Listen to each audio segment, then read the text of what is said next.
Hey guys, I'm here with my lovely wife Karen, and we are going to make the most incredible recipe for bread. You've been waiting for this. This is the ultimate bread, and there's no flour, no gluten, no bad stuff. So how do you do this, Karen? It's so easy. You're going to love it.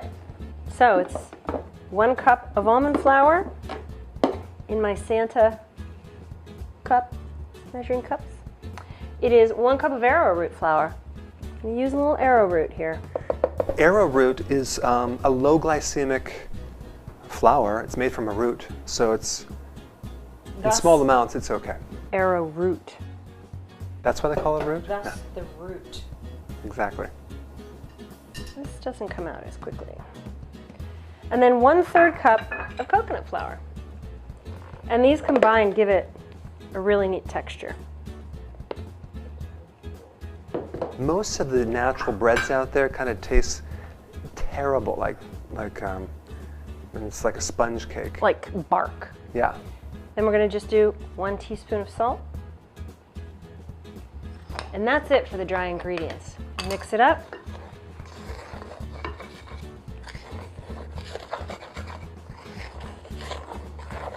Very, very simple. It smells really good already. And then you go on to the yeast, which is also very simple. So now we're going to do the yeast portion. And we're going to pour in 1 1/4 cup of warm water between 105 and 110 degrees. And the temperature really is important. If it's too cold or too hot, the yeast will not do its thing. We're going to add 2 teaspoons of what? Maple syrup. Maple syrup. And that's the food for the yeast, so it's not going to be a problem because the yeast are going to eat it up and produce carbon dioxide. Now, we're going to take 2 teaspoons of instant dry yeast, and this equals 1 packet. 1 packet's usually 2 teaspoons if you're using the smaller packages. Now, is this delicate? I mean, like, could you actually mess this up? You can mess it up, and I have messed it up. I used water that was way too hot, and what's supposed to happen now is the yeast is going to eat the maple syrup. What temperature is the water? Well, like I said, 105 to 110. Okay. Okay, and then the yeast is going to eat the maple syrup, and it's going to push out a little gases. Thanks for sharing. But that's going to foam up, and that's actually what's going to make your...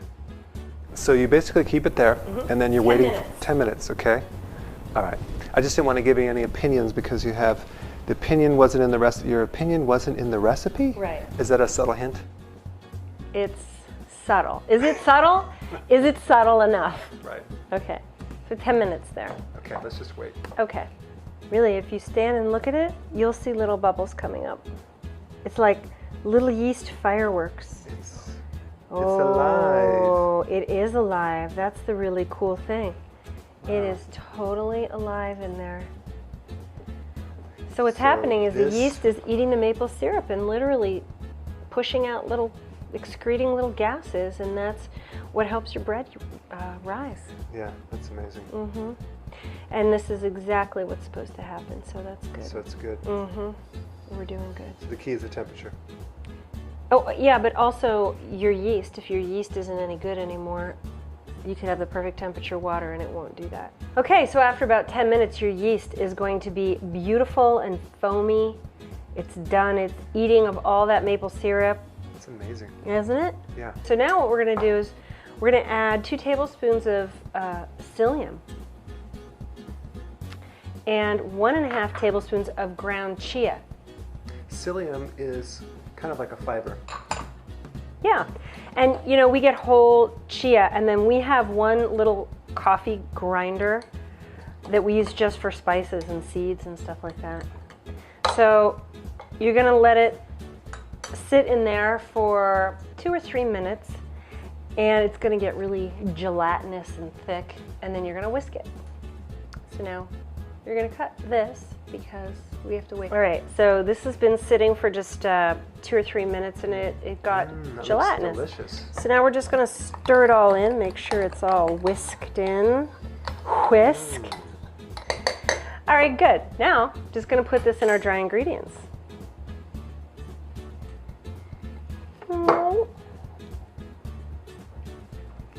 and mix it up.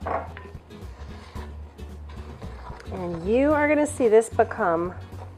It's amazing. Yep. You know, this is one of those things that people have been trying to figure this out for years. You can't really find a good bread recipe without the wheat.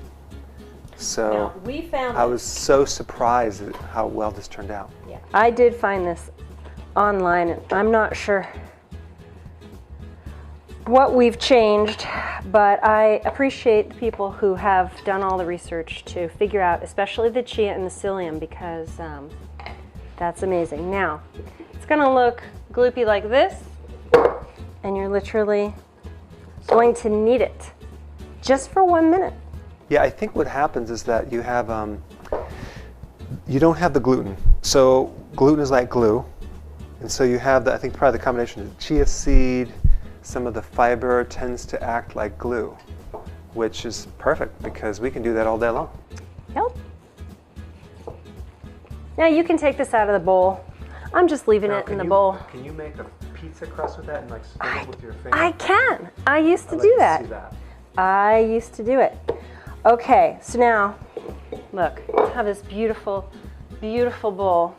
I mean, ball of dough. Right. Okay, so now I'm going to put it in a slightly smaller bowl. Rinse my hands really quick, and I have a damp towel. I'm going to put it over my bread. And excuse me, Dr. Berg. Now I'm going to put it in my warm space, which is just not a cold space. Oops.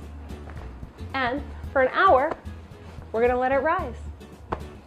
Okay, so after you've had your yeast rising in some warm place for an hour, you're going to take it out. Now, I don't have my oven on, my oven's off, but it's the warmest place. So I just put the bowl in there. Take it out. Damp cloth is no longer damp. That's what it looks like. It did rise. It should double. And there you go. It looks just like dough. It is dough. It's beautiful, as a matter of fact. Now, what you're going to do is cut it in half, because you can make two. If you want a big one, you can leave it. But then you're going to make it into a round boule. What is a boule anyway? Boule is just round bread. I had to look it up myself. Okay, so now that's that. All right? Now, to get it golden brown, And don't you have to do the squares? that's second. Yeah. So an egg wash, it's just an egg yolk with a tiny little bit of water, like a teaspoon of water, and you're just gonna wash your little boule. That's gonna make it nice and brown and crispy on the outside like a sourdough.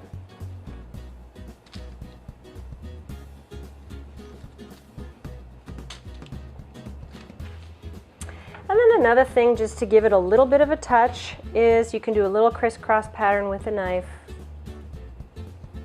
Can we play tic-tac-toe on it? You could. Just a little, it's going to give it a little something. Now, the original recipe said use a stone. I don't have a stone. So what I do is I like to put it on hot pan. I use parchment. Bring this over here.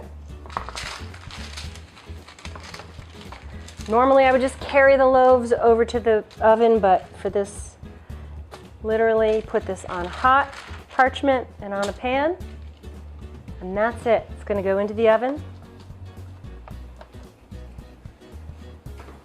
Unfortunately, our oven light isn't working right now, so you'll see that when it comes out.